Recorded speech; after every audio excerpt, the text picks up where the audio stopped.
the world?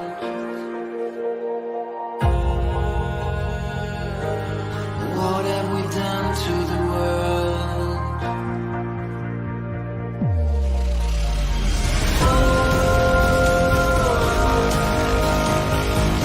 I'm burning in the stone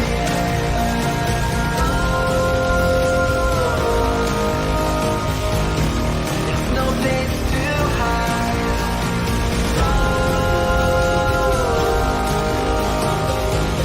I'm burning in the stone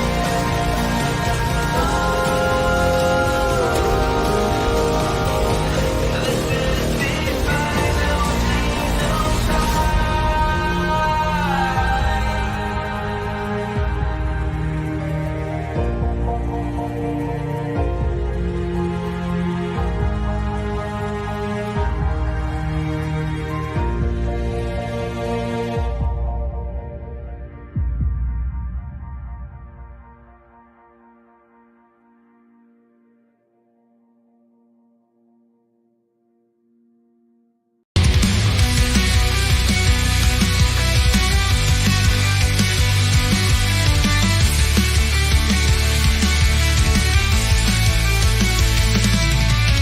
The left seeks power in every way they can. Elected seats influence and calculated plan. From school books and CEOs, they expand their cultural control. Soft power whispers shaping their utopian goals. Once in power, they destabilize the norm, creating chaos, making society swerve. Problems they orchestrate by design, blaming capitalism for the pain, a clever lie. These are the four goals of the woke. Embedded in actions, words they invoke. From pushing and querying the Marxist streets. Dance on power, scheme and scheme. In every move, their agenda cleans. Remember, nothing's ever as it seems.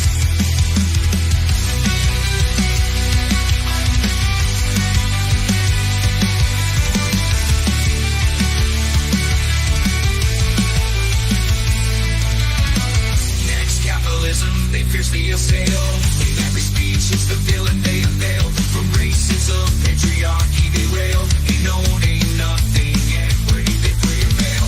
Ushering in their Marxist utopias, the end game. The turmoil and strife they aim to overthrow the old, establish their claim. The vision they abolish everything. They need capitalism for the pain, a clever lie. These are the four goals of the woke. Embedded in actions, words they invoke. From pushing and querying the Marxist dreams. In the dance of power, scheme and scheme. In every move, their agenda cleans. Remember, nothing's ever as it seems. So instrumental.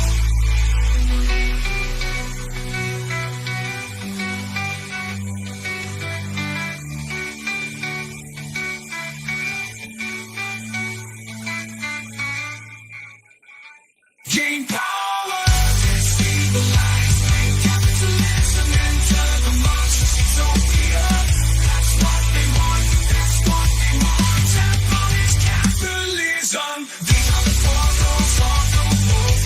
Embedded in actions, words they invoke. From pushing and querying the Marxist dreams. In the dance of power, scheme and scheme. In every move, their agenda cleans. Remember, nothing's ever as it seems. So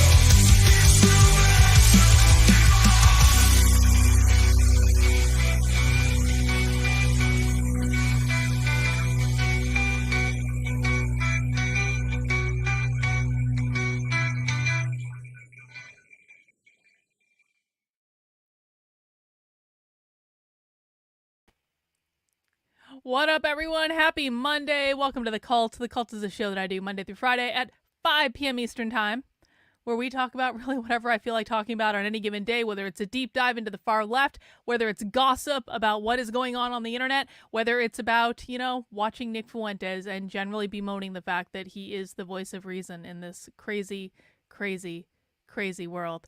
Renan says, I'm so tired of being sick and tired. Hey, Renan, join the club. All right. Join the club. It's not just you, bro. Everything sucks. Everything sucks. Everything is fake and gay. We are the only sane people on the internet. Everyone else sucks except us. Whatever. Anyway, who wants to talk about whether or not Trump is a fascist? They had to go there. They just had to go there. You know, Mondays I like to start off with a little bit of a lighter fare, as it were. And I've kind of had this one on the back burner to watch. And so I thought we would just do it. It's a lighter fare kind of day. We are going to the Revolutionary Communists of America, who is the political party that was out protesting in the streets of Philadelphia about a month ago, maybe a little bit more than a month ago now. They were the ones that were all wearing the red shirts, the ones that conservatives were reeing about. Conservatives had no idea who they were, but boy, were conservatives upset.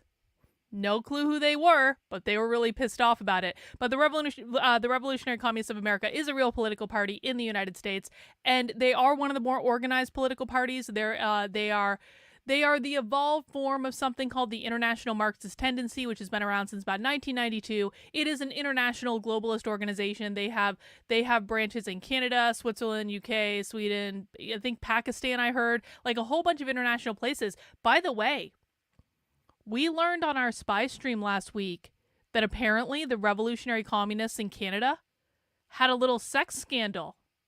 Apparently they had themselves a Me Too scandal. I don't know much about it, except that what was so great about the spy stream we did last week, and I haven't released this clip, and I don't know if I'm going to, but I do need to. I need to release this clip because I need to start a factional warfare. What was so great about we went inside an organizing call for the Firebrand Collective. Firebrand Collective is a group of radical revolutionary socialists, not to be confused with the Revolutionary Communists of America. Those are two different groups. But the Firebrand Collective, on their organizing call last week, was talking shit about the Revolutionary Communists of America. They were talking shit about the Party for Socialism and Liberation. They were talking shit about Jackson Hinkle and his party. They were talking shit about the Socialism 2024 conference. They were basically talking shit about everyone. And I'm like, what if I released this clip and I just tagged all the different socialist organizations that these guys were talking shit about? Be like, hey, do you guys know that they're talking shit about you on their organizing calls? That's not very comradely. That's not very comradely behavior at all. So I might have to do that. But that's not what we're talking about today. The Revolutionary Communists of America are a real political organization. They are highly organized. They have an organized presence in over 30 U.S. cities. They are heavily recruiting on college campuses. They are heavily recruiting in unions. They've actually been doing like a full throttle campaign for the last year to really push themselves out there. They've gone viral several times on the internet, pissing off conservatives. If you guys saw Vivek Ramaswamy talking to people outside the DNC who were communists, it was these people. It was this group specifically. And so they are a group that I keep my eye on because they have apparently like tripled in size in the last year.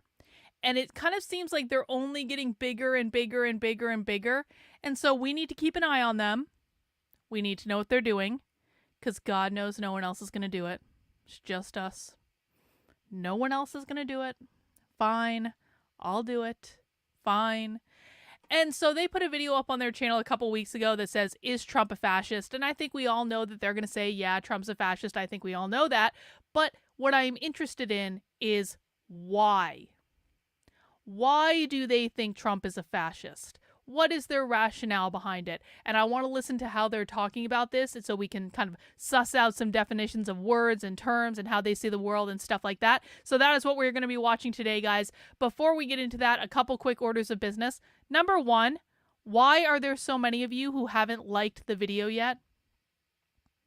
Why do I constantly have to remind people to mount the like button? It's not as though mounting the like button is difficult. I even allow you guys to sexualize my like button. You can do whatever you want to the like button. You don't like we're not lazy on this channel. This is not about smashing. That's boring and that's juvenile. We don't do that here. We mount, pegged the like button. You can do anything you want to the like button. It doesn't even need to be sexual. Just do something to the like button. Let the like button know that you love it and you want it to be happy. All right? I don't think I'm asking too much. Excuse me. Stop begging. Okay, well, you don't have to be in my chat then. Enjoy your time out. Can you imagine, honestly, coming onto someone's YouTube channel and the person says, hey guys, can you like the video for me? Because that helps me break out of the YouTube shadow ban that I'm perpetually in. And that asshole who's getting content for free comes like, how dare you ask us to like the video? I'll be like, okay, well, how dare you expect to be in my chat? Like, how dare you expect me to care what you have to think then? That's fine. See, guys, this is a reciprocal relationship. Hey, it seems as though, Human Centipede has now changed his name to Human Centipede Diddy. So let's just all keep this in mind. Human Centipede is evolving. He's changing his form, changing his race even. Human Centipede is now transracial. That's definitely not going to get anyone in trouble. That's definitely not going to get anyone in trouble at all. Welcome, Human Centipede Diddy. We appreciate you. A couple other orders of business before we get started, guys. Now, I know that you're all subscribed to my Substack, which I appreciate. Carlin, KARLYN.substack.com. This is where you can get email updates on the stuff I'm working on. This is where you will find my breakdowns of the far left. This is where you will find your supporter perks every single week if you want to come and join us in the supporter Discord, or if you want to come to our Zoom calls on Mondays and Wednesdays. We do them Mondays at 7 p.m. We got one coming up in a little under 2 hours. Wednesdays at noon. You can find your supporter perks, as always, by going to this week's Unwoke Roundup email. And you scroll all the way down to the bottom, and underneath this red box at the very bottom of the email, you will find your links to all of those different things, and then you can come and join us, and that's for supporters of my work, which of course I do appreciate. Now, you can find other stuff in the email as well if you would like to take a look at that, but I would remind everyone that I am working on a little bit of a challenge. I would really like to get 100 new paid supporters of my work before the end of the month, and we are almost at the end of the month, and we are not quite there. We are falling a little bit behind, so we're a little over halfway to our goal right now. I appreciate everyone who has become a paid supporter this month. And listen, if you're already a paid supporter on my main Substack, might you consider joining another Substack that I have that does require a separate membership? It's called speaksocialist.substack.com. Now, the reason that you might want to consider joining this is I'm working on a series of books. It originally started out as one book, and now it's as many as 3 books, and will probably expand to more. I am working on a series of books exposing the far left based on all of the research that we've been doing over the years, based on all of this primary source evidence that we have. I've got a couple different things I'm working on right now. One of them is a comprehensive socialist dictionary that you can currently see the first draft of over on this Substack. I also have a dystopian kind of, it's a dystopian sci-fi nonfiction sci-fi. Kind of, maybe. I don't know. I don't know exactly what the category of it is, because what I'm doing is I'm writing a dystopian novel looking back on the Marxist overthrow of the United States, but every single thing in the book has actually already happened. And so basically what I'm doing is I'm telling the tale of, from a future perspective, looking back on it. How did the United States fall to insane far leftists? What actually happened? What were all the things leading up to that point?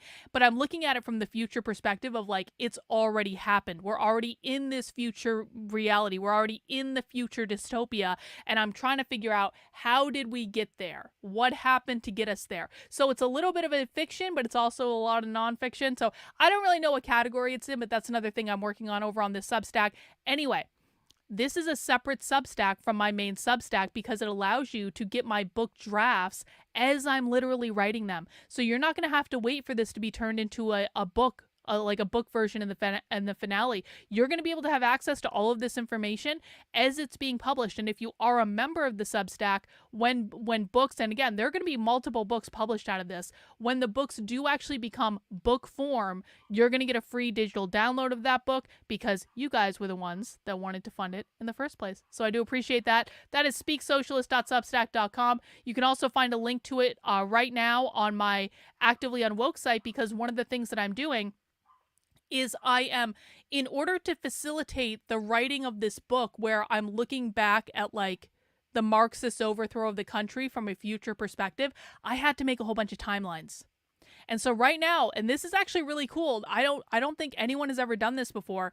I am making comprehensive timelines. I'm specifically focusing in on queer for the moment because that's just where I spend a lot of my time thinking about. There'll probably be other ones too, but I'm specifically focusing in on making timelines of how queer theory became anti-capitalist and the progression of the publication of literature that leads us to where we are today with queer activists basically taking over the schools and pushing this non-binary thing, which of course means to abolish the gender binary. It means no binary. So what I launched last night is actually a pretty comprehensive timeline of dozens and dozens and dozens of queer anarcho-communist writings that have taken place since 1964. And it's actually really interesting to see it because just like I've been saying, you see a whole explosion of this stuff happen in the 1990s, which is what I've been saying, that queer anarcho-communist literature published in the 1990s is heavily influential on today's leftist activists. And this is what we call gain-of-function Marxism, because it's not just Marxism based on the pure philosophy. It's based on a mutated strain of Marxism that's been heavily influenced by queer anarcho-communist writings, essays, manifestos, all this stuff that exists on anarchist websites. I've made a timeline of this. There's over 60 documents in it. There are going to be more that have been added to it, that are going to be added to it as I kind of find them and suss them out. But this is a really interesting timeline so you can actually see how queer developed as not having anything to do with gay or trans, not just meaning something that's strange, but queer specifically as a term against anti-capitalism. You can see the whole progression right now, and that is all over on the Speak Socialist Substack. That's speaksocialist.substack.com. You can find a link to it on my main Actively Unwoke Substack. And I'm cooking over on the Speak Socialist one now. Now I've got a system, because you see, I have figured out how to use AI to make my life resoundingly easier. Now, don't get it twisted. AI is not perfect. It's not perfect, and we always have to double check it, and we have to make sure we're fact checking everything because we don't want to ever be in a position of doing exactly what the computer tells us to do. But let me tell you what. Now that I have figured out how to use AI to help me do research in this area, I am cooking. I've got a whole list of zines coming out. I earlier today made a list of queer polyamory therapists in the United States, and AI helped me make that list. Again, it's not perfect. It's not perfect, but it's so much easier than doing it all from scratch. And so now I'm really cooking on it. You're going to see a lot more content coming from this Substack because I've gotten over this major hurdle that I kind of set for myself, because just like one of the things I needed was all these timelines kind of showing the progression of this stuff, and now I figured out how to use AI to do it. So now I have the timelines. So that's pretty cool. Anyway, you can find out more about that there. Also, check this out. Earlier today, I did a Twitter space. This is where I'm doing Twitter spaces to record episodes of my Inner Circle podcast that will live on my main Substack, carlin.substack.com. Check this out for people who missed it. I was researching some queer anarcho-communist thing, and in the middle of it, I just happened to stumble upon this paper that is literally on Harvard's website. This is on Harvard's website. And the PDF of it just came up during a search that I was doing for something else. Trendle, and I'm going to answer that question in a second. And the entire paper is written by a master's degree student, and it's all about how do we use public policy to abolish the gender binary. And this paper specifically cites queer anarcho-communism literature that we've studied before. This paper specifically cites the queer anarchism book that we've kind of been listening to. Do you guys know how we listened to that queer anarchism book that talked about the marriage between queer and anarchism? And then we listened to the one where it was talking about queer and gay marriage and how queer activists don't really want gay marriage to exist. They cited that book in this paper at Harvard. They cited the Gender Accelerationist Manifesto, which is something I have a 3-part podcast on over on my Inner Circle podcast on my main Substack. And so this confirms exactly what I've been saying, that the activists today are inspired by this queer anarcho-communist literature that's been floating around for the past several decades that no one is flipping looking at, because all everyone is looking at is the academic literature that gets published in academic journals. Spoiler alert, guys. Queer anarcho-communists don't publish in academic journals. Queer anarcho-communists publish on anarchist websites. They make zines. They hand out pamphlets. They're not going through the official academic system. And so this paper is also crazy. And those who heard me read the paper earlier, and I'm going to be releasing this as a podcast, but those who heard me reading it earlier, let me show you one of the craziest sections of this entire paper. Where is it? Where is it? Okay, here it is. Here it is. Check this out. Check this out. You guys are going to flip out. If you didn't hear this earlier, you're going to flip out. Again, this is a master's degree student in public policy at the Harvard Kennedy School of Government. This paper was published within the last couple years because I tracked down the student who wrote it, and he graduated in 2023, but he still works for the Kennedy School. He still works for Harvard. Listen to what he wrote in this paper.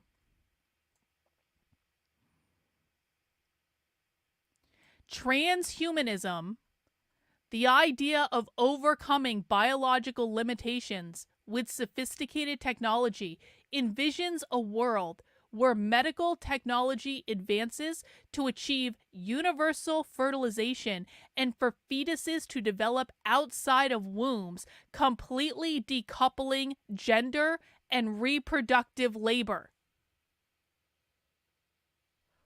They're talking about birthing pods in order to abolish the gender binary, so now it's not just women who have to have kids. Literally. In a paper at Harvard.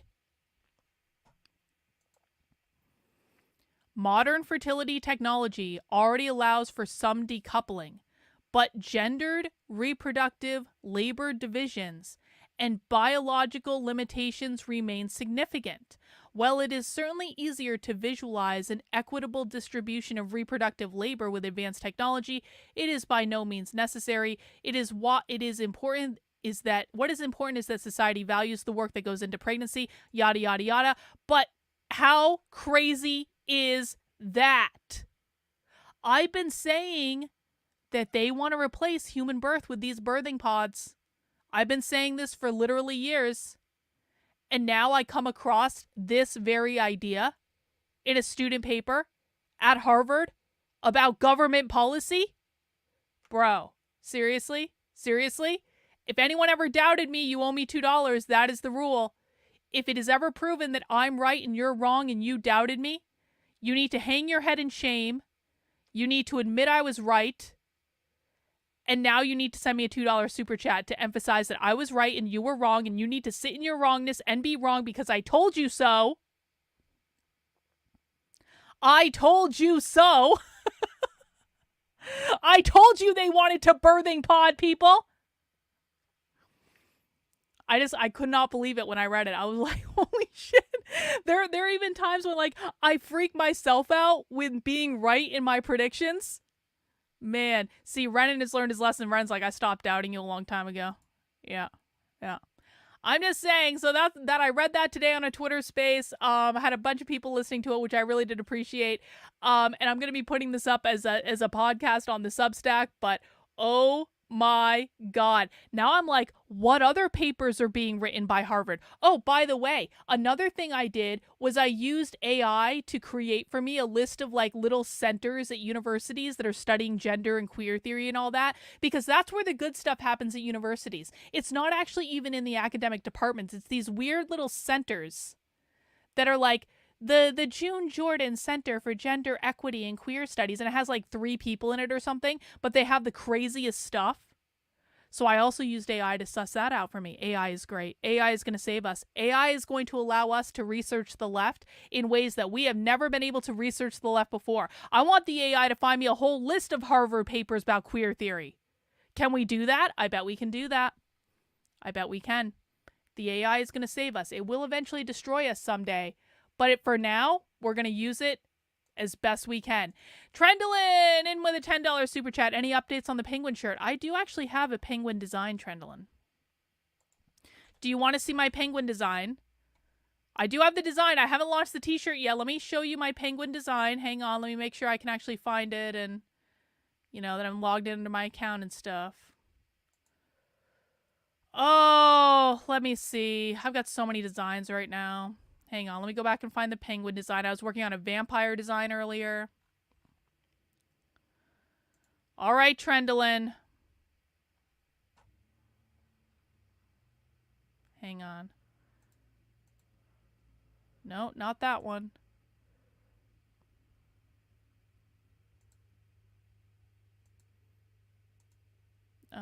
This one. All right, let's show Trendlin the penguin design. This is the Karl Marx penguin design that I've been working on. I don't know. I don't know if I want to put it on a t-shirt. I don't know. What do you think, Trendlin? Let me know if this meets with your approval or if you had another penguin design in mind. Hang on. Thank you guys for sending in the super chats. Just updating my little tally here. I do appreciate it. I do appreciate it. Nick says, couple years back, cons were talking about using birthing pods to prevent killing babies during abortion. Tim Pool did a podcast on it about 1 year ago. And yeah, now the conservative strategy is going to be used against them because birthing pods are going to be used to abolish the biological nuclear family. And they have no idea about it. They have no idea. Mac B says, sorry I'm late. I picked a sparkling adult wine and shrimp Cajun pasta for tonight. That sounds delightful, Mac B. Yeah, the penguin isn't bad, right? Penguin's not bad. It's just, it's missing something. I don't know exactly what it is, but it's missing something. So I'm ruminating on the idea, Trendlin, but I just want to let you know that I didn't let you down. I was still working on the penguin design. It's just not where I want it to be yet. Okay. It's just not where I want it to be. Last update before we get into the show for today. You know, listen, I don't really care if people accuse me of being obsessed with James Lindsay's Twitter page. I don't really care. I don't care. You want to know why? Because the James Lindsay unhinged meltdown on Twitter is everything. It's everything. It's still going.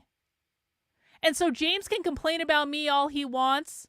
Michael O'Fallon can pretend that he's the one that came up with gain-of-function Marxism when he doesn't even know about any of this queer anarcho-communist stuff at all, which he literally did. I'll show you that.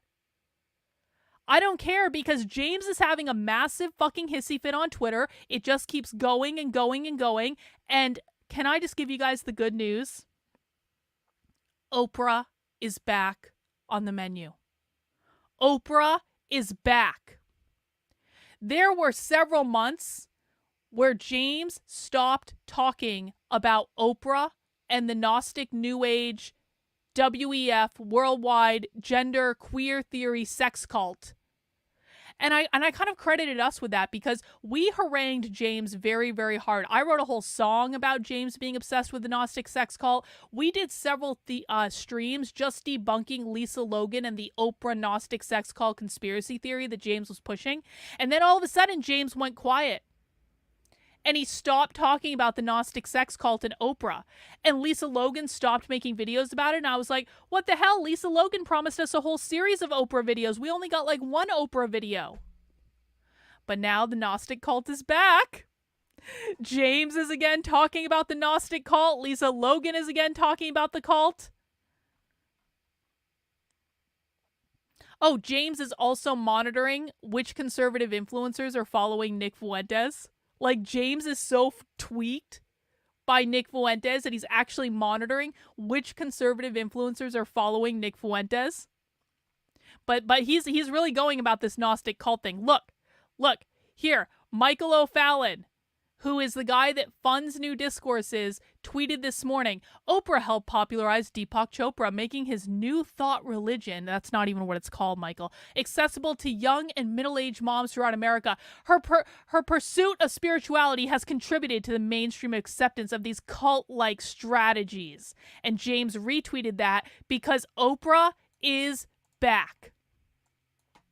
Oprah is back. I really want another James Oprah meltdown. James even says here, this was like the best tweet of the morning. People laughed a couple of years ago when I said I thought Oprah Winfrey would be near the top of the list of individuals who destroyed America. Not the top, but obviously somewhere near it. Yeah, James. It's not all of the teachers that have taught queer ideology in schools. It's not every single queer activist that's been writing books about this stuff, that's been pushing this stuff. It's not drag queens. It's not any of the organizations that have been pushing these ideas. Do you know who's really responsible, guys? Oprah. Oprah is responsible for all of our problems because Oprah had a new age spirituality book club. And it's all Oprah's fault. Crazy. James also says, James apparently was talking with this woman that he didn't like, and he says, she's not challenging because that would require a lot more substance. I mean, James, I've been challenging you with substance for a long ass time now, buddy. You don't respond to substance either. Let's see. What else? This is James tweeting about the Communist Party USA as though they're actually relevant because they're not. And then this one I loved. James is... So we found another video of James from a couple years ago in which Stony Baloney, who is now human sent to P. Diddy, Stony Baloney apparently watched this video and was like, holy shit, this is like 65% Carlin. Now, this video is a couple years old, but keep in mind, I stopped listening to James in like 2001, and I've been doing streams and deep dives on this shit ever since. And so James likes to pretend that I got everything I know from him when in fact I stopped listening to him like a long ass time ago. And so I posted that, oh wow, we're gonna have to watch this other James lecture to see how much shit he stole from me. And then Poetry Painter, who is the psycho that James Lindsay relies on for all the news about me, said, Carlin, this was posted in 2022. Don't you know that you were obviously stealing from James in 2022? I wasn't even listening to James in 2022. So James retweeted this, and James seems to believe that he's caught me in some sort of lie, which isn't true, but okay. We can let him think that for now while he's obsessing over Oprah. And then Michael O'Fallon responds, check this out. It appears that this individual is attempting to rewrite history by asserting that she was the one who enlightened the world about the truths. Yes, I have been saying whiteness means capitalism since 2021, Michael. I wrote my book in 2021, bro. Well, James was still talking about whiteness as though it pertained to skin color. By the way, James is still talking about whiteness as it pertains to skin color. I've been talking about this shit since before he was.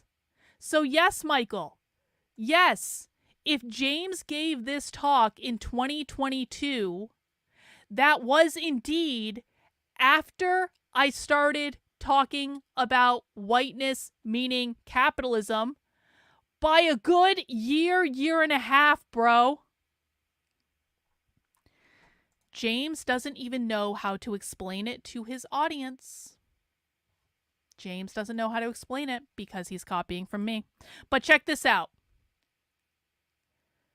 Before too long, she may even go as far as to proclaim that she coined the term intellectual gain of function. No, Michael.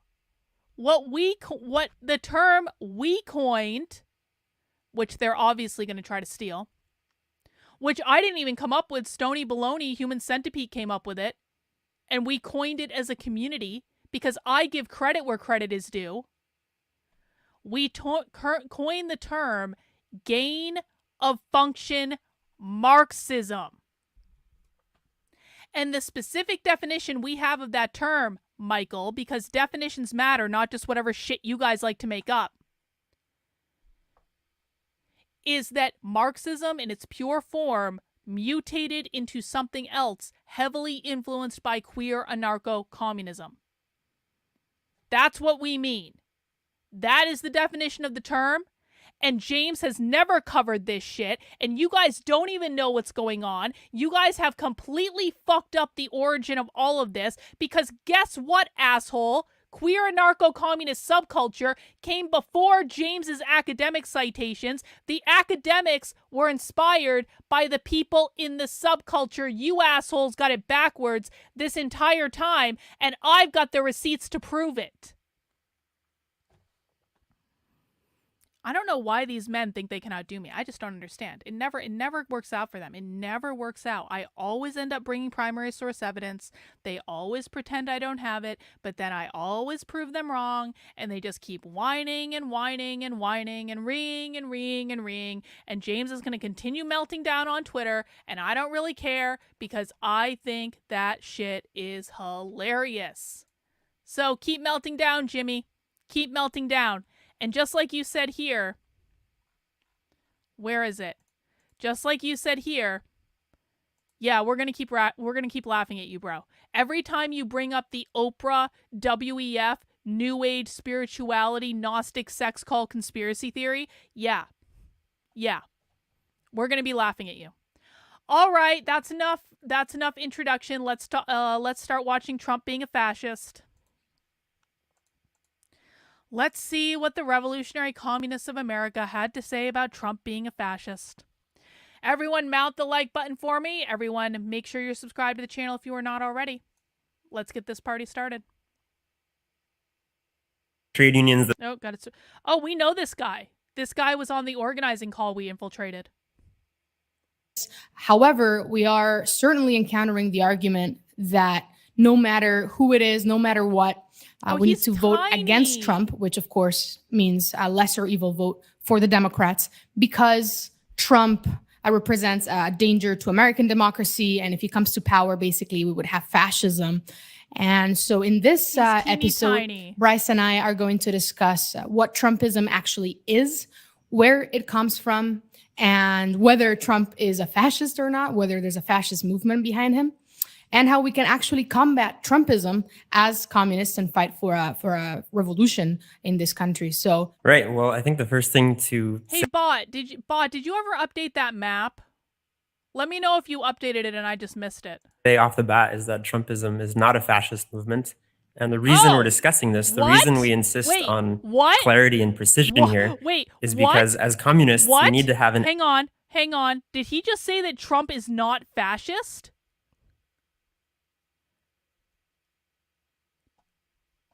Hang on, again. Bryce and I are going to discuss what Trumpism actually is, where it comes from, and whether Trump is a fascist or not, whether there's a fascist movement behind him, and how we can actually combat Trumpism as communists and fight for a revolution in this country. So right. Well, I think the first thing to say off the bat is that Trumpism is not a fascist movement. And the reason we're discussing this, the reason we insist... Trumpism is not a fascist movement? Wow! The revolutionary communists of America taking the surprise position. Let's see where they go with this. On clarity and precision here is because as communists, we need to have an accurate prognosis for where society is heading. And definitely, Trump is obviously not a normal bourgeois politician. There's no question that he's a chauvinist. He's a reactionary. Communists oppose him. Communists fight him. That goes without saying. But I would say those kinds of politicians have always been present under capitalism. And so I wouldn't say that alone indicates that fascism is on the horizon in the US. And I think above all, we really have to look beyond surface impressions to deal with this topic. Because as we'll discuss today, if we characterized Trumpism as a fascist movement, it would mean something very specific. Very different political conclusions would flow from that. And so, yeah, it is important. It's a key question in US politics. And I would say if you don't understand what Trumpism is, you can't understand where US society is headed. absolutely. And that's also why the centerfold in our latest issue of The Communist, issue number 5, is an article precisely on this question authored by Bryce. And the point is The reason Thanks, why we need Bot. to understand what this phenomenon is accurately is precisely to know how we can fight it, because the whole point is you want to have the correct diagnosis so you can have the correct medicine really to solve great, this disease in the US. And so, yeah, let's get right into it. You already said Trump is not a fascist. I guess why not? Yeah, well, I think a good place to start is by looking at what fascism was historically. And it's been over 80 years since fascism came to power in Italy in the 1920s, and then in Germany and Spain in the 1930s. And so at this point, many people use the word fascism very loosely, very unscientifically. And that's understandable. But as Marxists, we need to strive for clarity here. We need to study history and society in a scientific manner. And so we need to be precise in how we define these things. The aim of fascism historically was to completely physically destroy the labor movement, to crush socialist consciousness, to atomize the working class entirely. And the fascists did this in the interests of the capitalist class. The capitalists had basically decided it was necessary in order to restore stability after a period of class struggle, of instability. And so they turned towards the fascists as kind of a last resort to stabilize their system. And I think it's helpful to concretize it, to use the example of Germany, since that's what many people are most familiar with. But I would say the same fundamental process played out in Italy and Spain as well. And so just to kind of maybe give a glimpse of like what did the Nazis do upon coming to power? They came to power in March 1933. And right before that, for decades really, the German labor movement had been the strongest and best organized in the world. There were 7 million members of the trade unions.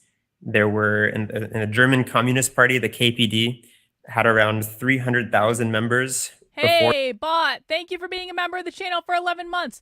Is a meme of Oprah as an orangutan and James as a little kid yeah, let's not do that. No. Let's not do that. No memes of black people as monkeys, even if it doesn't have to do with that particular slur. I don't want to chance it. It's not worth it. That's no.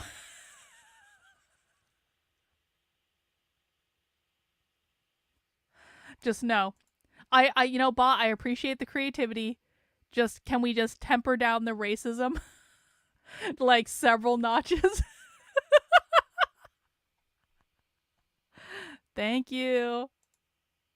Before Hitler came to power, the Social Democratic Party, basically the reformist Socialist Party, at its peak had over 1 million members, and there were even millions in armed labor defense organizations as well. And so a strong, well-organized, historically militant labor movement in Germany.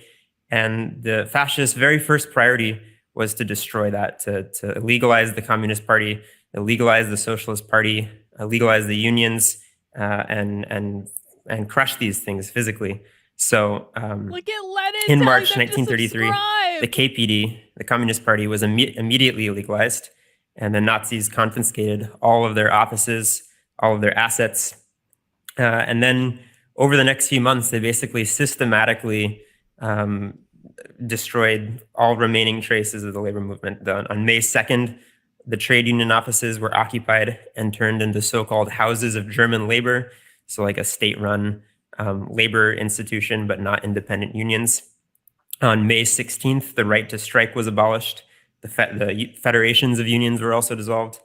Soon after, the trade unions themselves were officially reorganized, in other words, resolved. Their funds were confiscated. Their leaders were loaded onto trucks and taken to concentration camps. On June 23rd, the SPD, the Reformist Socialists, was also banned and all its leaders arrested. And then on July 14th, a new law was decreed, which basically said that the Nazi Party constitutes the only political party in Germany. And the very first concentration camps the Nazis built, in fact, were specifically for political prisoners, mostly communists and also social democrats and trade unionists. And so I think all of this shows really... What?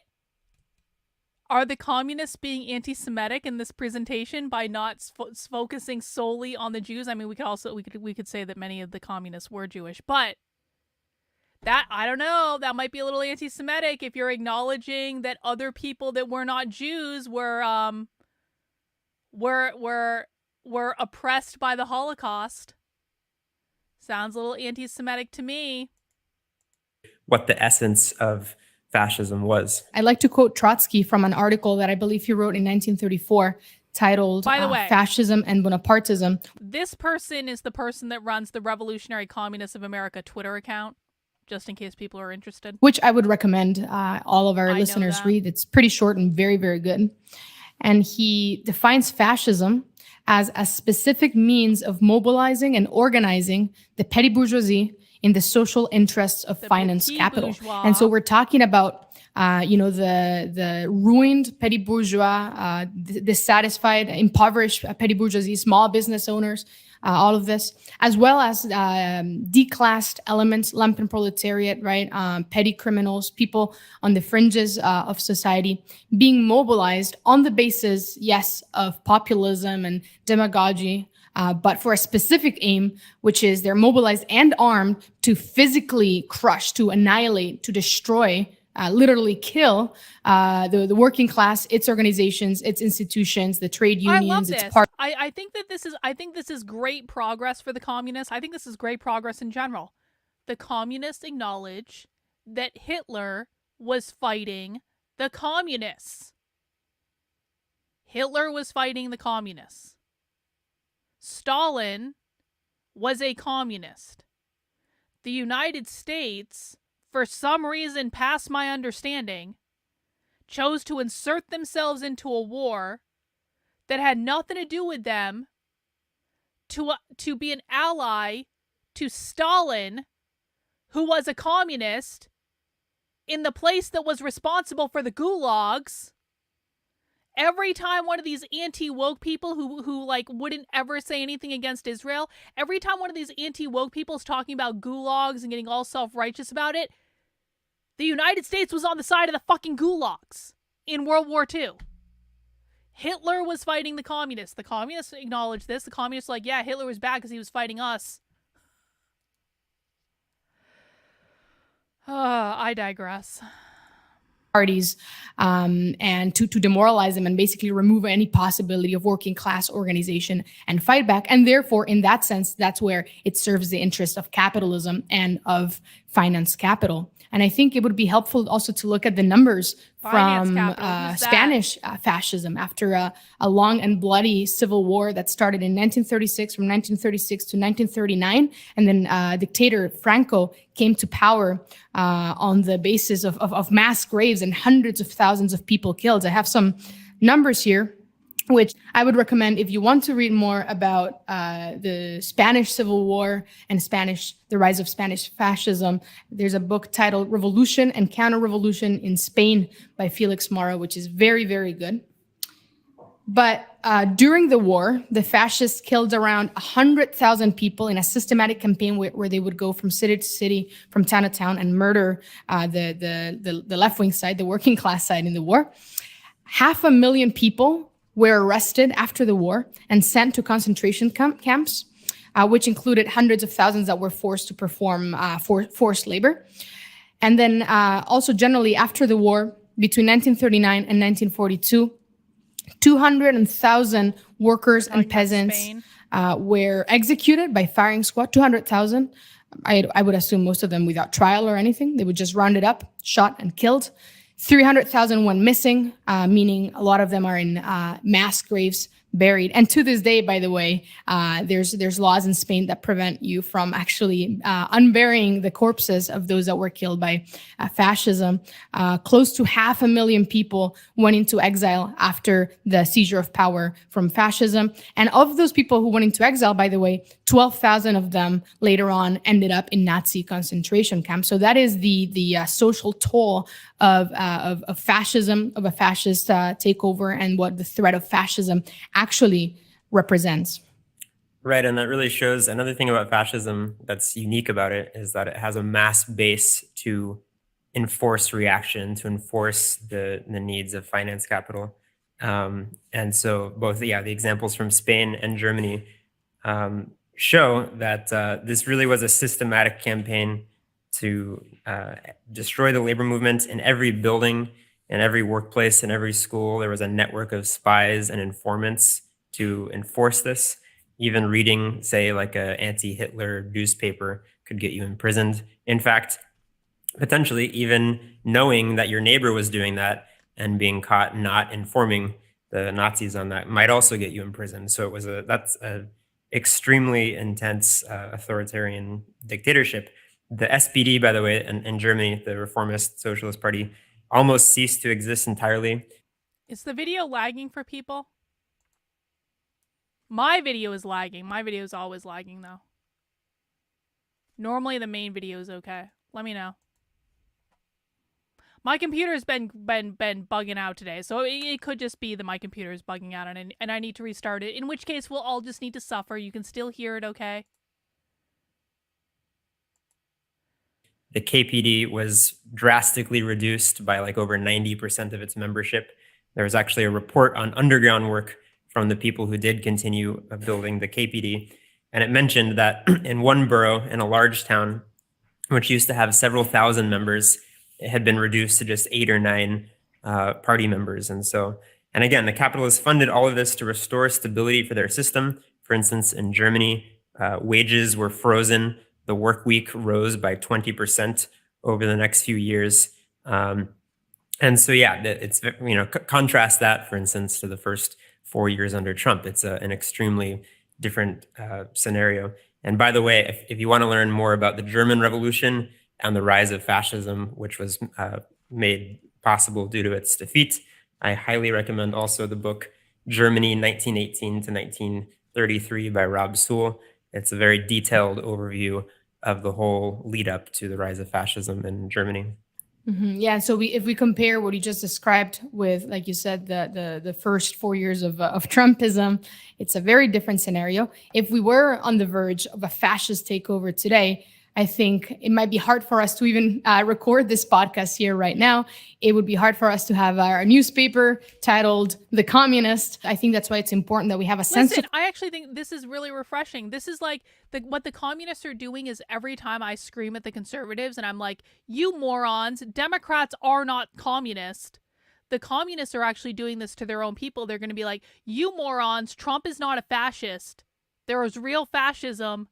Definitions matter. This is great. This is like, this is why I actually have kind of an affinity for the Revolutionary Communists of America. First of all, the Revolutionary Communists of America completely reject queer Marxism. They say that queer Marxism is not Marxism. They're purely economic Marxists. They don't deal in any of this cultural bullshit at all.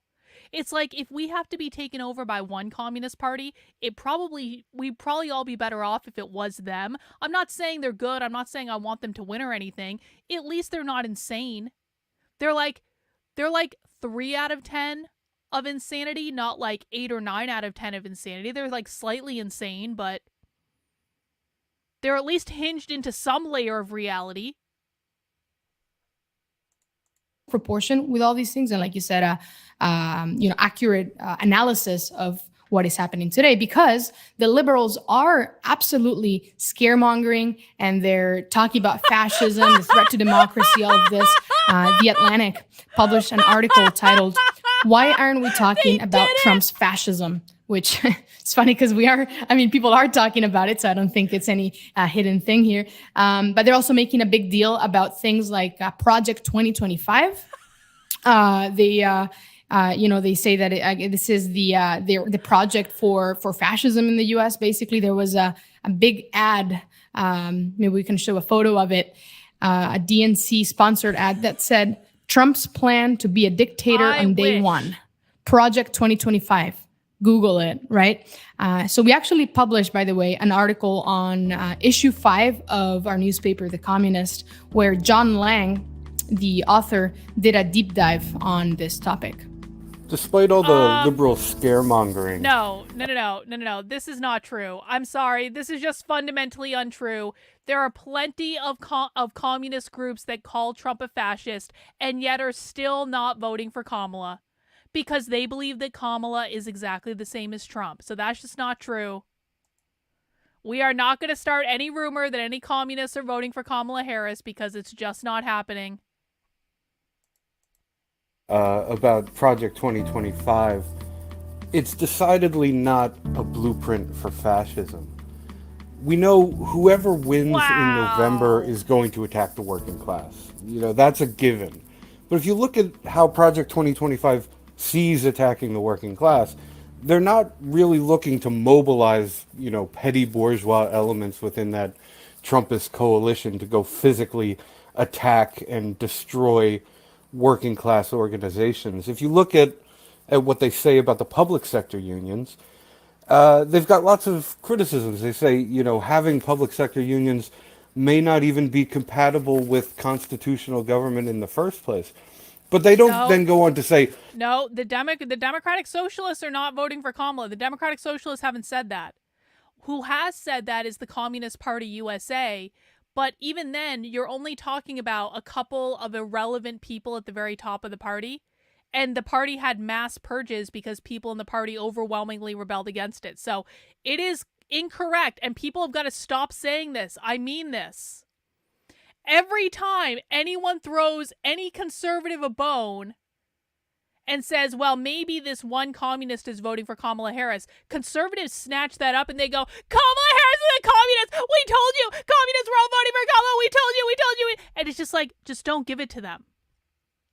The overwhelming majority of socialists and communists are not voting for Kamala Harris at all, in any way. They don't like her. They don't support her. They publicly denounce her. She tells them to fuck off when they come to her rallies. Like, literally, this happened on video. Kamala Harris told these people to fuck off and shut up at one of her rallies. So can we please stop giving conservatives even an inkling of this, because they're like fucking children. They don't listen. They are not hinged into reality. They cherry pick one example that isn't even relevant on most of the far left, and they run with that as though it's the truth, and it's infuriating. It really is. Angel Eyes, thank you for the super chat. This is almost surreal. Yeah, it is kind of surreal to see communists say that Trump is not a fascist.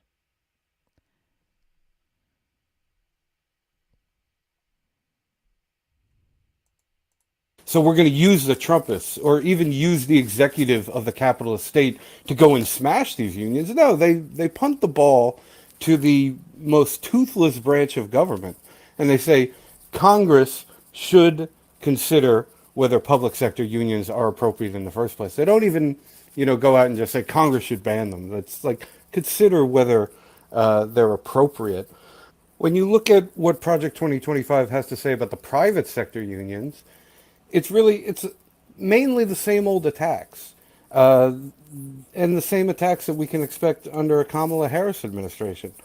Using the NLRB and using the capitalist court system to make it as difficult as possible for unorganized workers to get organized. But alongside this, they also have this. Did you guys hear that? He called the court system the capitalist court system. The capitalist court system to make it as difficult as possible for unorganized workers to get organized. But alongside this, they also have this kind of moderate, very mild program of pro-worker reforms, stuff like increased paid time off and more on-site child care, which they kind of pose as being, pro-family reforms. But even if you look at the chapter on private sector unions, there are 9 different minority reports that come throughout the chapter. They're called the alternative view. And the alternative view is always arguing against this, saying, we don't just want to make it harder for unorganized workers to get organized. We want to attack workers who are already organized, right? And, we don't want this extremely mild program of pro-worker reforms. The American working class, they already have it too good. They're too highly paid. The conditions are too good. They don't need it. This just goes to show the incredible disunity among the hodgepodge of conservative intellectuals and organizations that the Heritage Foundation has brought together in Project 2025. They've got our number. On a question like trade, which is a huge issue for the Trumpists, protectionism and everything, they have 2 different chapters. one advocating protectionism, one advocating free trade, which is totally dead letter in the Trumpist party. On Ukraine, they have not two but three competing options that they've put forward, which are all mutually contradictory. Ultimately, the divisions in Project 2025 flow from the class contradictions at the very heart of Trumpism. Trump appeals to traditional petty and big bourgeois conservatives, while at the same time his populist rhetoric against establishment elites has won support from a layer of the working class. But no political movement can faithfully serve two hostile classes with fundamentally opposing interests. And I think nothing shows this better than the Project 2025 suggestion to replace career bureaucrats in the civil service with political appointees. This represents an attempt to return to the old spoils system of the early and mid 19th century, where presidents would reward their political allies with potentially lucrative positions in the federal government. But as the capitalist system developed and became more complex, the capitalists themselves required a more centralized federal administration that was staffed by experts instead of amateurs, and that's why they came up with this civil service in the first place. The idea of shielding these bureaucrats from political pressure was designed to ensure that they were guided by the long-term interests of capital as a whole, not by any whims of public opinion or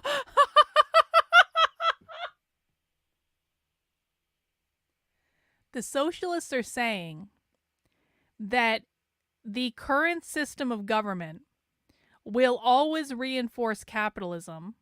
That's why part of why they call it the capitalist government. But the reason they're saying that is because the people that are in these government jobs that can't be fired have a vested interest in reproducing capitalism. You guys heard that, right? Does everyone understand? This is part of why they want to abolish the U.S. government.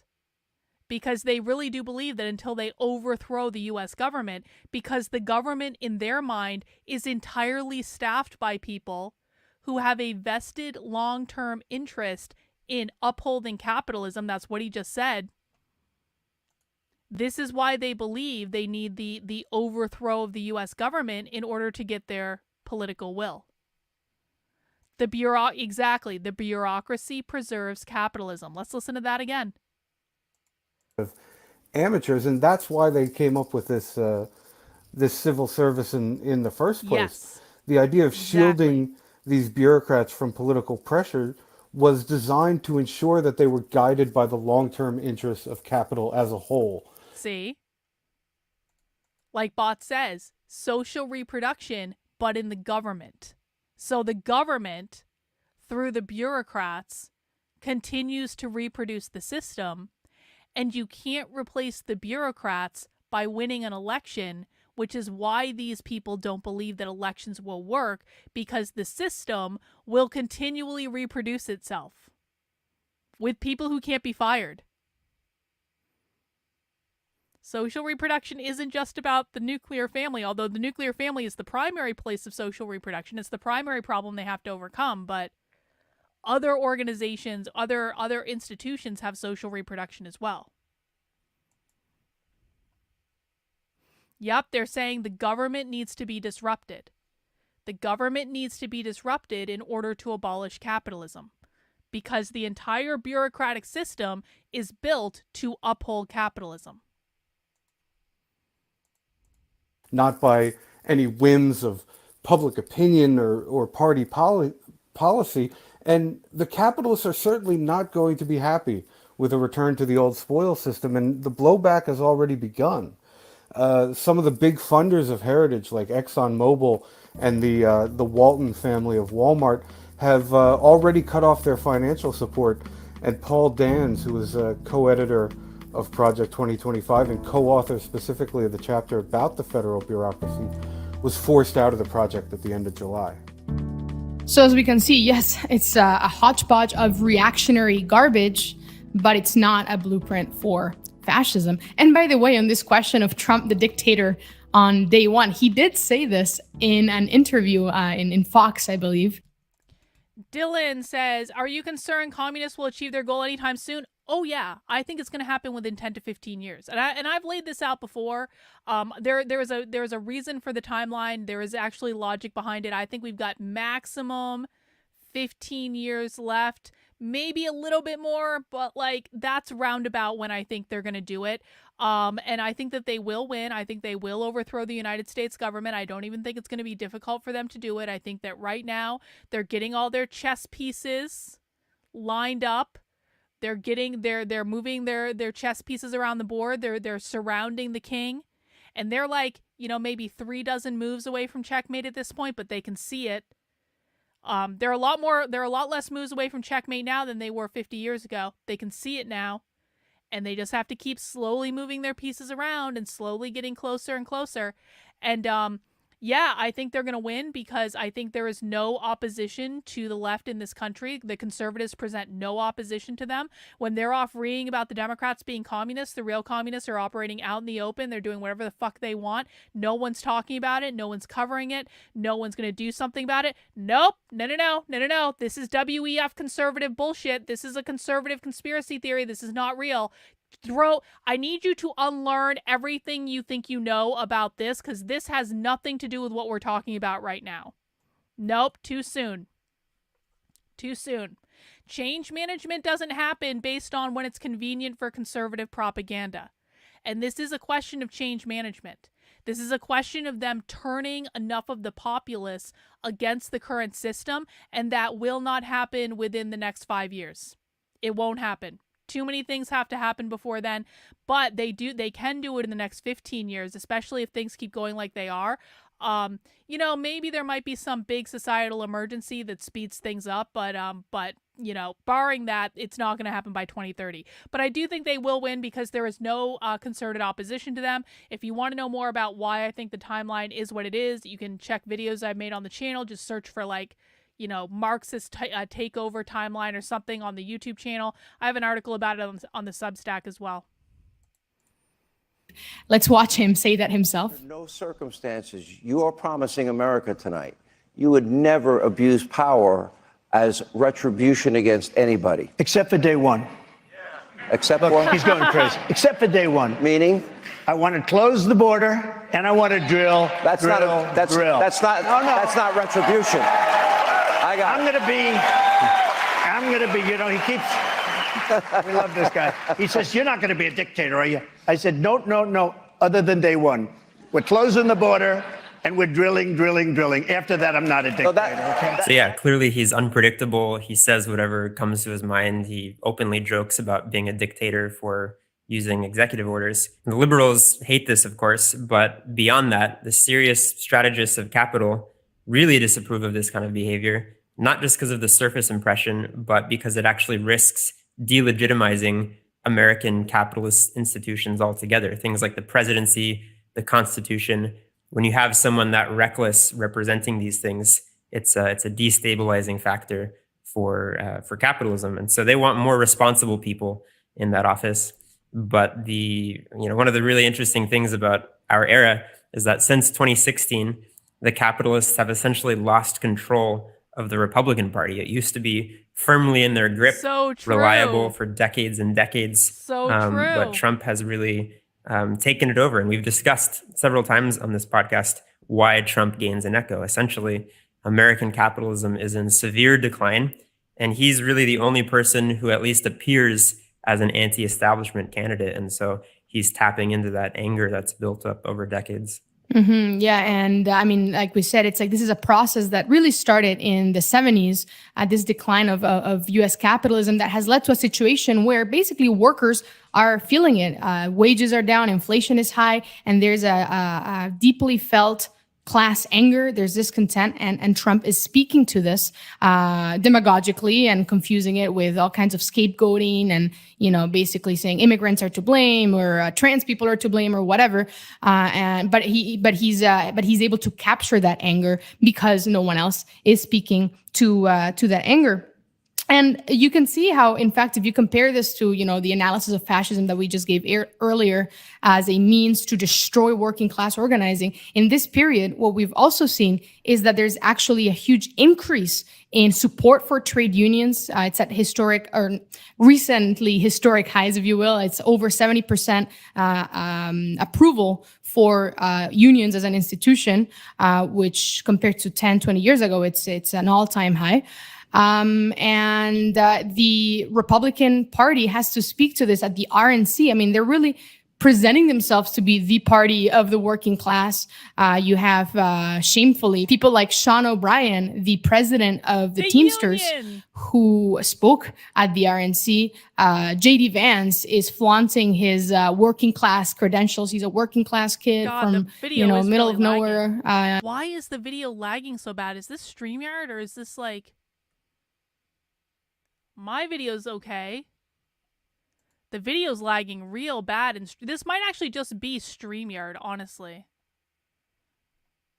America, and so all of this actually shows how that's better. This is a distorted expression of working class anger, but also of a rise in working class identity, in people identifying as working class and actually wanting to fight back and organize against the conditions of the system, which is quite different from what we described about fascism earlier. Definitely. And if you want to see the extent to which Trump consciously taps into this anger, there's a quote from basically one of his last ads, the last ad that his campaign put out in November 2016, right before the election.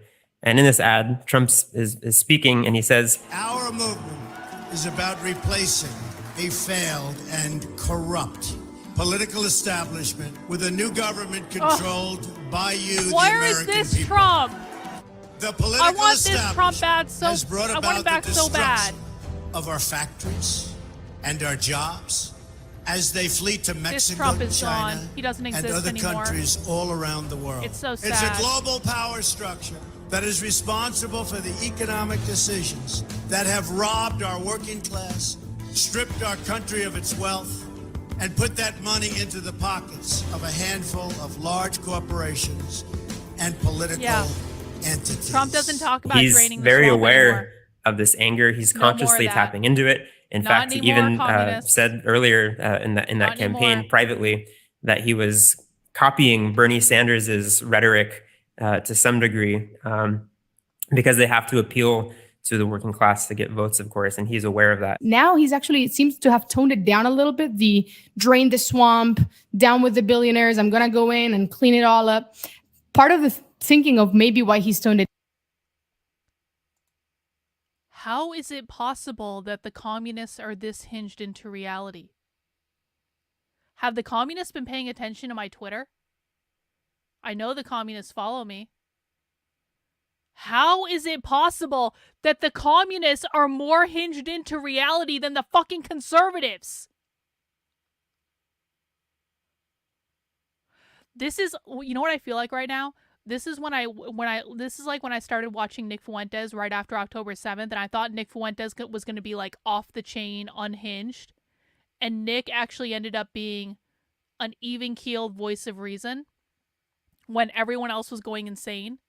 And I feel like I'm having the same conversation. I feel like I'm having the same experience. It's like, I was totally expecting this to be just like a fun, let's laugh at the commies video.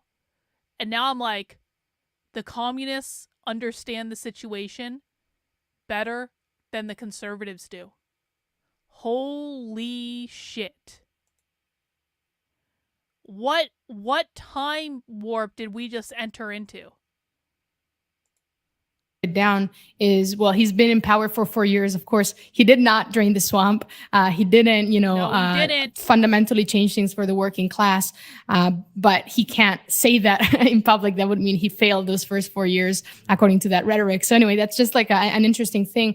But when he was the first coming into the scene, it really upended the political landscape. And the Republicans were scrambling to grapple with this. And of course, you had Bernie Sanders on the other pole, which was a huge pressure on this. Like you said, he was kind of copying that rhetoric as well. Why? Because it worked, and because it actually gained support. It gained an echo, right?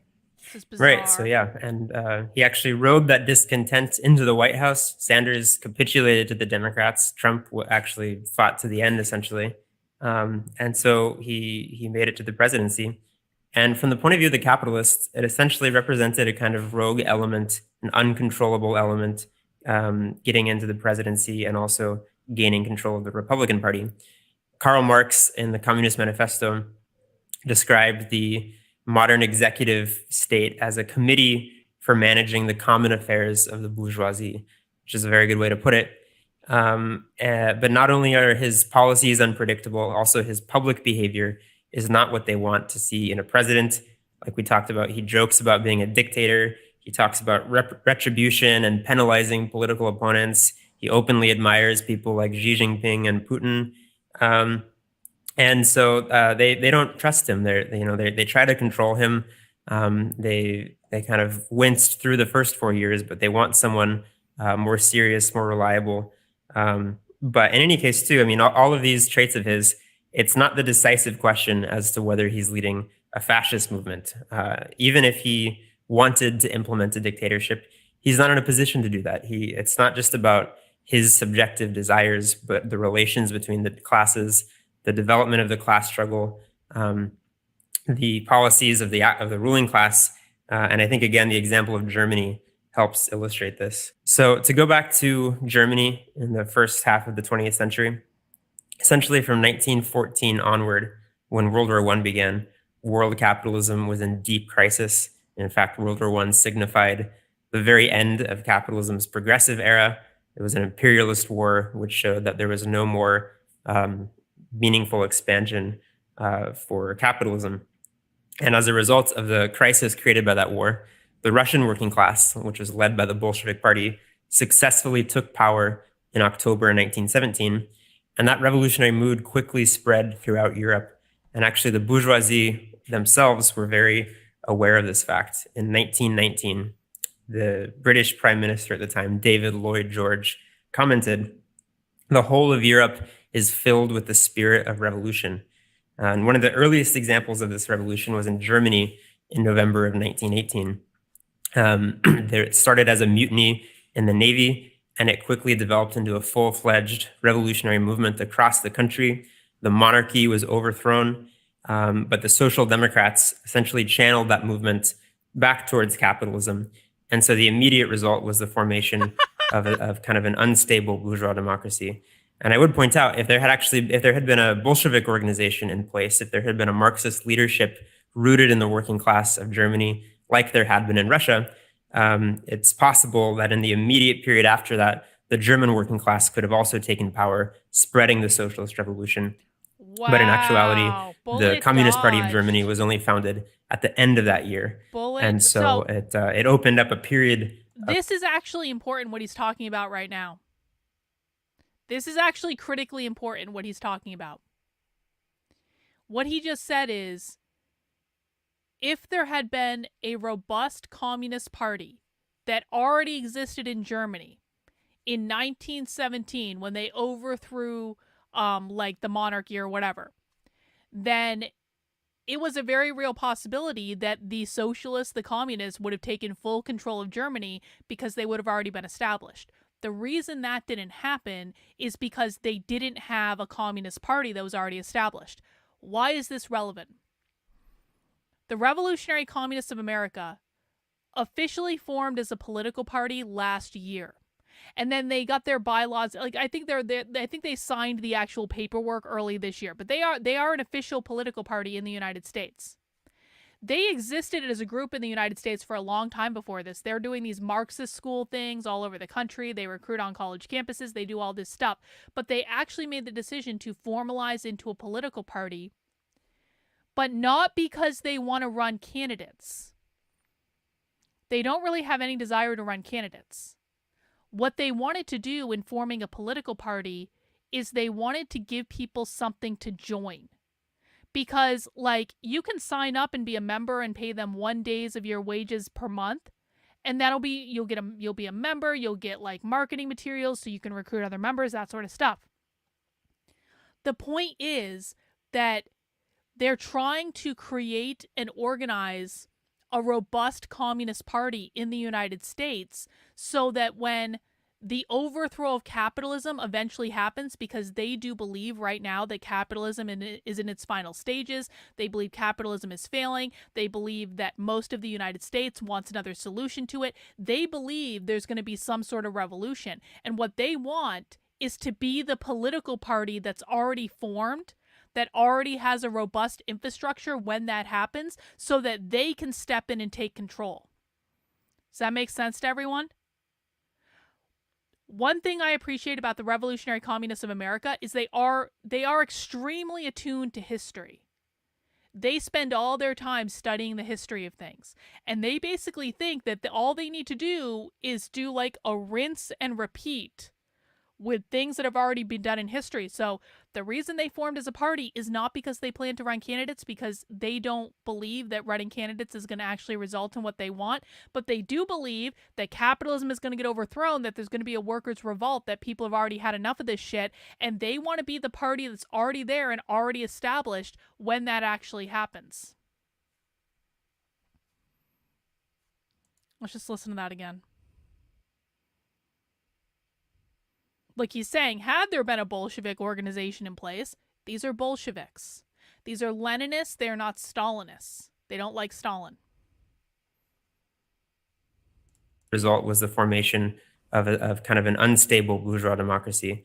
And I would point out, if there had been a Bolshevik organization in place, if there had been a Marxist leadership rooted in the working class of Germany, like there had been in Russia, it's possible that in the immediate period after that, the German working class could have also taken power, spreading the socialist revolution. But in actuality, the Communist Party of Germany was only founded at the end of that year. And so it opened up a period of revolution across Europe.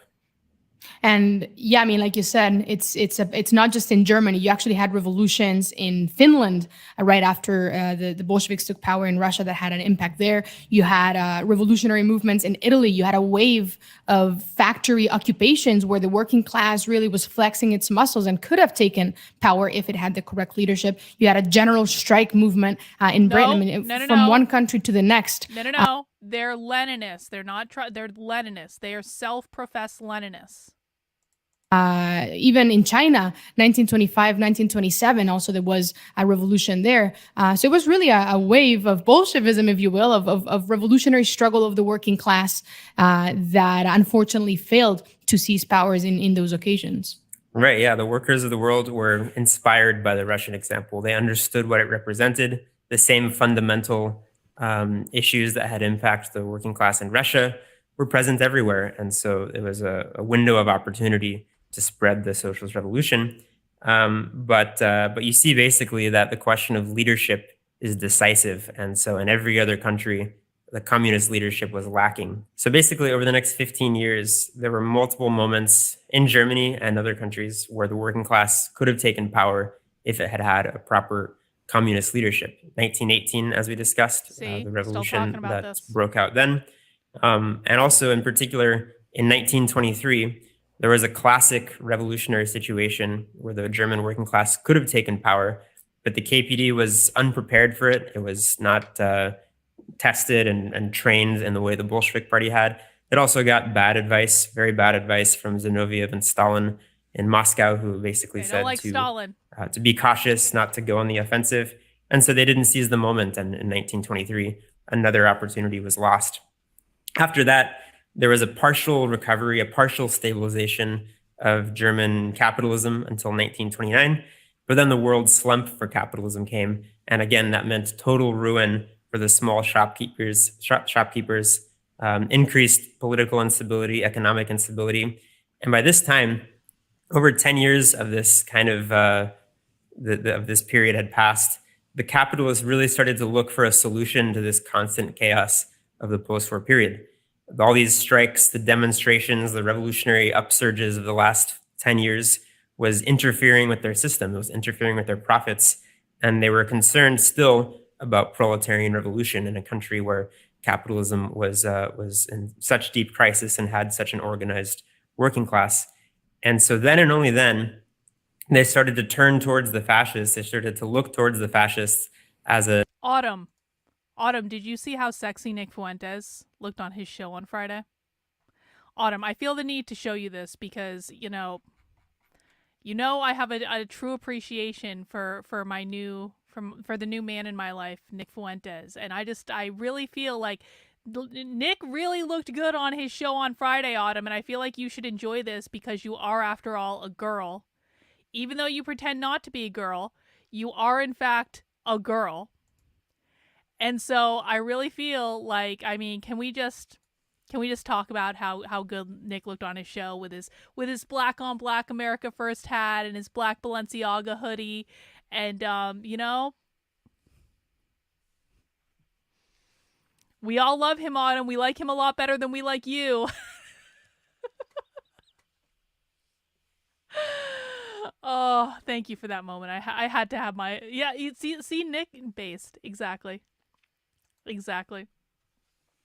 How coordinated are the communists across areas like leftist education, woke, and bro, listen. Everyone needs to... Okay, so first of all, the far left controls the schools. The communists and socialist activists control the schools. They control the K through 12 schools. They control higher education. They control entertainment. They control media. They control all of it. Here is the thing that you guys need to understand. You guys have got to stop listening to your conservative influencers that are screaming DEI, DEI, DEI, DEI, DEI. DEI is a low-level, extremely low-level delivery mechanism for Marxism. What we're talking about is several levels above DEI in terms of its importance, in terms of its impact, in terms of its overall power, in terms of its depth. And conservative influencers want you guys to think that DEI is the most important thing. DEI is going to go away the minute that we solve bigger problems. So the real far left is in control. If you think that DEI is the most important thing, you're probably listening to people who are lying to you. I'm not saying that as an insult against you, Aaron, because it's not your fault that conservative influencers suck and they lie all the time. But stick around here and we will show you. Okay, like one more look at... Yeah. This is actually Angel Eyes. This is a really good explanation. DEI is like a teeny tiny fluffy little snowflake on the top of a massive fucking iceberg. Let's just take one more moment to appreciate Nick. Look, he has such pretty eyes, doesn't he, Autumn? Don't you just love him, Autumn? For people who don't know, Autumn is our pet socialist. We get to bully her and she hates Nick. And so I have to take my moments of joy where I can to harangue Autumn about Nick Fuentes. All right, back to communists. As an actual solution to their problem. And discussions within the ruling class about backing Hitler began around 1930, 1931 onwards. Yeah, No, and so he's we not, see again, Autumn. He is it's not not a just Nazi, about the subjective literally. will of the fascists themselves, who, as you described earlier, were actually a very weak movement to start with, but it's also about the capitalists themselves needing to lean on that fascist movement to finance it and to bring it to power in order to rescue capitalism as a bulwark against the rise of revolutions and the workers' movement. To quote again from that Trotsky piece on fascism and Bonapartism, he said that finance capital possesses the possibility of substituting for each one of its systems of domination that decays another system corresponding better to the changed conditions.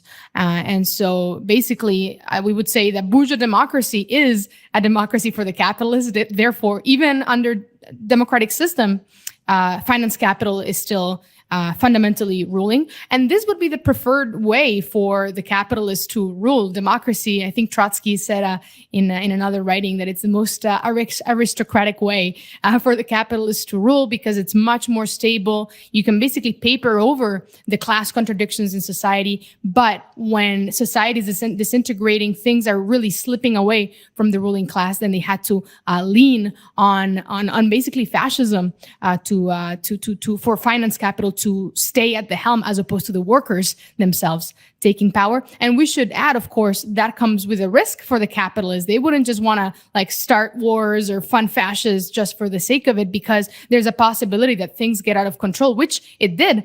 For German capitalism wasn't doing very well, after the war, after World War II, right? Fascism ultimately led to the massacre of World War II, the wholesale destruction of Europe, which was not a very good thing for the German capitalists. And Trotsky also says this. He says that the passage from one system to another signifies the political crisis, which, with the concourse of the activity of the revolutionary proletariat, may be transformed into a social danger to the bourgeoisie. So it can slip out of their control. The fascists themselves could kind of slip out of control, but also it opens up even more instability and open sort of class warfare, where the revolutionary uprising of the working class could also find a way forward. Right. Fascism, I think, for the ruling class was kind of like getting a tooth pulled. Like it's not something that they wanted to do. It's viewed as a last resort. But if you have to do it, obviously they were going to go through with it. And so Hitler convinced them that the Nazi movement was the best way of assuring stability. And so in the early 1930s, the heads of all the major industries started lavishly funding Hitler. Hitler himself actually commented later that he said, "Without automobiles, airplanes, and loudspeakers, we could not have conquered Germany. These three technical means enabled National Socialism, Nazism, to carry on an amazing campaign." And he was speaking to the fact that they needed the funding in order to build the Nazi movement. Throughout this period, too, there was a series of of unstable Bonapartist governments. The economic situation continued to deteriorate, and so there were meetings, there were discussions. In fact, eventually, a meeting was held on January 4th, 1933, at the home of a banker, Schroeder, where the decision to hand over power to Hitler was made. And he later wrote about this.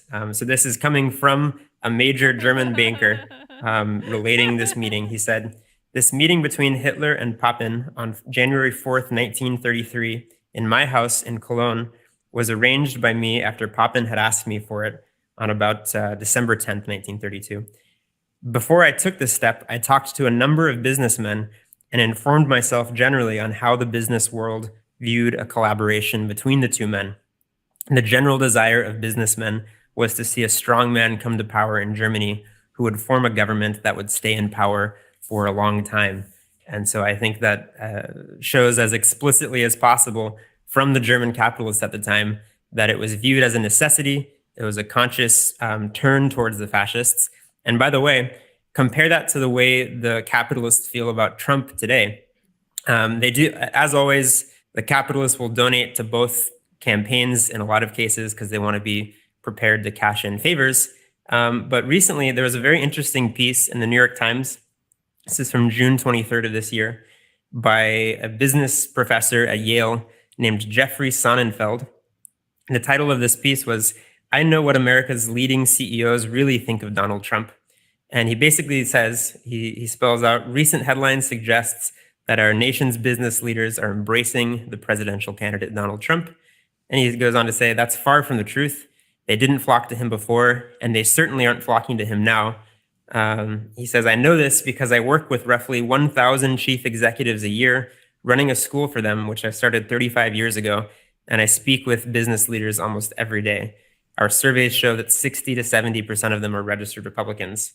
And he also he points out that not a single Fortune 100 chief executive has donated to Trump so far as of June, which is a major break from tradition of overwhelming business support for Republican presidential candidates. And so in another article at the time too, I think he spelled it out. He said CEOs want stability, they want predictability, they want clarity on what kind of political and economic environment they're going to operate in, and they don't see Trump as someone who can deliver that. So it's a very different situation in that respect too. I would say it's also worth noting, going back to the historical example with Germany, that the Social Democrats had supported Hindenburg, who was the president of Germany at the time, basically, as a lesser evil. They said basically Hindenburg is the lesser evil compared to the right wing. But then Hindenburg actually ceded power to fascism, to Hitler, which I think is a good way to show how that lesser evil argument of voting fascism out, even today, if Trump were a fascist, that would not work. Hindenburg personally didn't actually like Hitler or fascism, but he was told by the finance capitalists, by the capitalists, like, sorry, buddy, this is our pick. This is who's going to be next. And he had to just cede the baton because he served the interest of the capitalists, as Kamala and the Democrats do today. And of course, as the Republicans do. There's no question about that. Right. Yeah. I mean, essentially, the capitalists would have told Hindenburg, this is what needs to happen. It's not about his own preference, but the capitalists as a whole had decided that was necessary.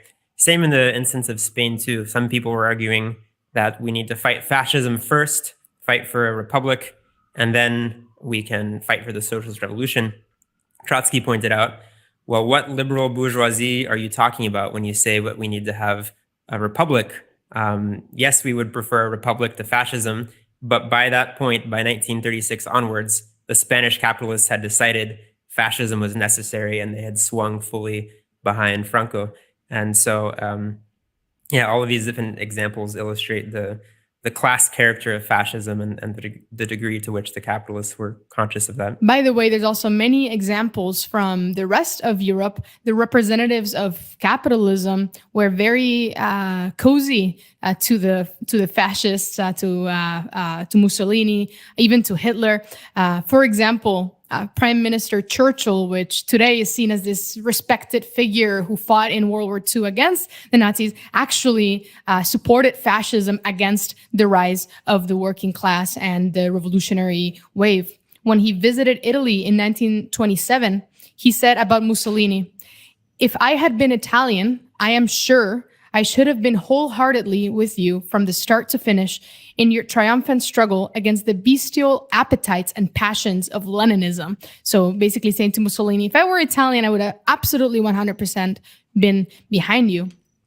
He also said that in the conflict between fascism and Bolshevism, there was no doubt where my sympathies and convictions lay. He also similarly said that he supported Hitler. He said that he appreciated Hitler's courage and vital force and so forth, which again, just very starkly reveals how at the time for the capitalists and their representatives, it was a question of choosing between revolution and losing power altogether, losing all of their profits, losing control of the economy, or of backing the fascists against Bolshevism, against the working class revolution, and at least maintain maintain control of the economy, even though there was a potential risk of things getting a little bit out of control there with fascism. Right, definitely, and even and they had to wait, or they had to be in a situation where the workers' movement was sufficiently exhausted and demoralized to even make that happen. I think we should also add, like, another aspect of this whole history was the false policy of the workers' organizations, particularly the Communist International. For context, by the mid-1920s, the Soviet Union had begun to degenerate into a Stalinist, bureaucratic workers' state, and this had refracted into the Communist International as well. And so the Comintern was transformed into an appendage of the Stalinist Soviet Union, and they've made a number of serious policy errors really for the rest of their existence. And in this particular case, from 19... You've now been around my channel long enough to know better. We watch real communists, real socialists on this channel. This is not about owning the libs. This is not about debunking them. This is about understanding their perspective. Your job when you're on my channel is to put aside this owning the lib stuff, to accept the fact that, yeah, they're going to be selective about history. Yeah, it's going to be a biased interpretation. That's what we're doing to understand their perspective. Your perspective probably isn't 100% either. Your perspective is probably biased. Your perspective probably leaves a lot of stuff out. If we were studying whatever it is you believed, that would be what we would be trying to learn. But we're not right now. We're studying what they believe. 1929 onwards, they had an ultra-left policy of attacking not the fascists, not the capitalists and the right wing, but the social democrats as the main enemy of the workers. And in fact, only literal retards believe that I support communists. We don't do this here. We do not debunk here. If you want to debunk, go to any of the other conservative channels that like to own the libs. We don't do this here. In fact, they even said the social democrats are in essence social fascists. Stalin famously said that social democracy and fascism are twins. And so the policy of the German KPD was to constantly attack the SPD, to call them social fascists. That was what they were emphasizing. This also led to another issue, which is that they had essentially watered down the meaning of the word fascism by calling everything fascist. All kinds of regimes were characterized with the Communist International as fascist at this time. And Trotsky was writing about this. He was arguing, well, the Nazis are something fundamentally different than what had come before. That was not fascism, but this actually is fascism. This is going to mean not just another period of a right-wing Bonapartist dictatorship, but actually the dismantling of the labor movement, as we described. And so that really shows you can't just like cry wolf, every time that you see something reactionary, call it fascism. That can actually disarm the movement in the face of actual fascism. That's the problem with just throwing around the word as an insult. Sometimes people will just be like, oh, fascist this and fascist that. And it's really just used as a moral disparaging someone who's right wing or who's authoritarian or something.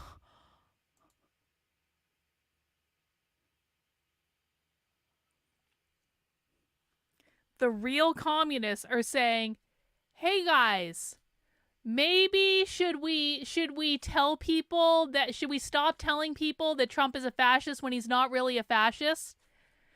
Bro, let me explain something to you. There is an IQ test to be on my channel. You right now are failing the IQ test. I do not care about having the largest possible audience. I care about having an audience that is smart enough to understand what's going on. You are watching on Twitter, which means you have access to my Twitter bio, which means you have access to my Twitter timeline. My Twitter bio will take you to a website that is literally called Actively Unwoke. There are multiple Twitter handles that are in my bio, all of which say Unwoke. Your job is to pass the fucking IQ test, and you are not doing that. What you are doing is whining and complaining in my comments instead of actually listening and doing your own research. So I don't care about having the largest possible audience. I care about having a smart audience. But this really highlights the need for precision. Another element to this is if we see the big picture, like we said, the working class had many, many, many opportunities to take power. They rose up, they fought courageously in multiple occasions throughout all of Europe. And it was only on the back of multiple defeats and therefore demoralization, partial paralysis, of course, impoverished conditions throughout Europe due to the crisis of the system, and then the absolute crushing of workers through the fascist gangs, that fascism backed by the capitalists was really able to finally really take over. And that is very different from the situation in the United States today. The working class in the US and worldwide is not exhausted and defeated after years or decades of revolutionary struggle. On the contrary, nice the US working class is just starting to wake up after decades of slumber. And especially since 2008, capitalism... Listen, guys, the communists are now hinging into reality. The communists know exactly what's going on. The communists are organizing with a long-term plan. And I have conservatives who don't even know whether or not I'm a communist or an anti-communist because they can't bother to look in a Twitter bio. It's like, you want to know why I get pissed off? It's like, man, we are so fucked. We are so fucked, it's not even funny. has been in a deep organic crisis. This has led to a collapse of the political center across the world as people look for a way out. And if Sanders had pursued a class-independent policy in 2016 or 2020, if he had stood up to the capitalist Democratic Party and for instance, launched an independent campaign, launched an independent party, the capitalist Democratic Party, the real communists, literally are calling the Democrats the capitalist Democratic Party. But conservatives think that the Democrats are communists. You know what? That's a perfect place to end it, because we have to end the stream a little bit early. Like that's just fucking perfect. Can we just listen to that one more time? 16 or 2020, if he had stood up to the capitalist Democratic Party. The capitalist Democratic Party. The real communists call the Democratic Party the capitalist Democratic Party. Well, the conservatives are running around saying the Democrats are communists, the Democrats are communists, the Democrats are communists, the Democrats are communists, the Democrats are communists, the Democrats are communist. Do you guys understand why they're going to win and we're going to lose? Because we are not retards, but sadly, our side is mostly populated with retards. And the smart people on our side and the people that are hinged into reality on our side are in these little buckets that, like, we kind of know that other smart people exist. I think that Nick Fuentes and the Groypers are some smart people. But the MAGA-tards, the MAGA boomers, have no clue what's going on. The conservative Christians have no clue what's going on. Trump has no clue what's going on. Elon Musk has no clue what's going on. The Zionist fucking Israel shills don't care what's going on because they don't actually care about America. They just care about Israel. That's it.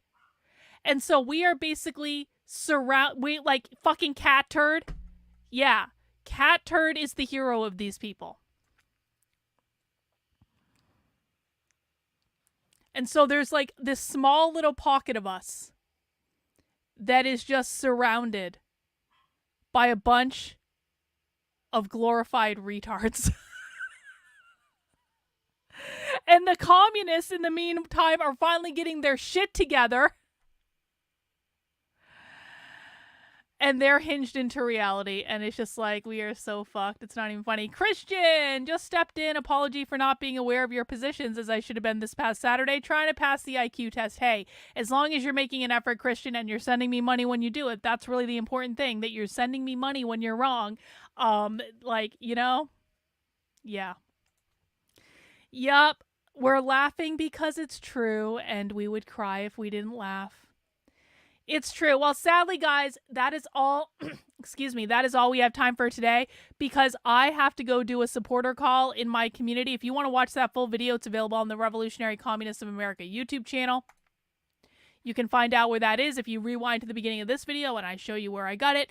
In the meantime, if you would like to come and join us for a supporter call, you need to be a member of my Substack or of my locals. So head over to my Substack, and what you need to do is go to the Unwoke Roundup email here, click on that. And then what you do is you scroll all the way down to the bottom of the email, because that is the supporter perks section. And when you are signed up on my Substack for $8 a month, $80 a year, you get access to a variety of perks, to include 2 Zoom calls with me a week. You can find the Zoom links there. See, we have our retard conservative coming back and is now telling me not to have kids. This is the level of intellect that we're dealing with, guys. This is the level of intellect. Because I'll tell you what, this retard conservative literally had it pointed out to him multiple times in the chat on Twitter that I'm not a communist. And so now this retard conservative has been so incapable of taking in very simple information. He was directed to my bio. He was directed to my Twitter feed. He was directed to my website. And he still can't wrap his head around the idea that I'm not a communist. This is what we're dealing with. This is why we will lose. And retards like this, they deserve to lose. Retards like this deserve to be ruled. They should not be running things. They should not be making decisions. They can't process basic information. Sadly, we're surrounded by retards like this. And this is why we will lose. Yep. If I've learned anything in the 2 weeks I've been subscribed, it is to never go full conservative retard. So true. So true. Anyway, guys, if you want to come and commiserate on a private Zoom call with me that is private, that is unrecorded, head over to my Substack, Carlin, KARLYN.substack.com. Find the link in the Unwoke Roundup email. If you are a member on my locals, I will be sending out the link there. I'm going to go cry for 5 minutes before I join the call. I will be back tomorrow at 5 p.m. Eastern Time, where we will cry some more, and we will support each other. And we will help each other through this difficult transition as we descend into the Marxist utopia. And there's nothing we can do to stop it, because our team is filled with retards. All right, that's all I've got, guys. I'm leaving on a high note. Take care. Have a good one. We'll see you guys soon. Bye.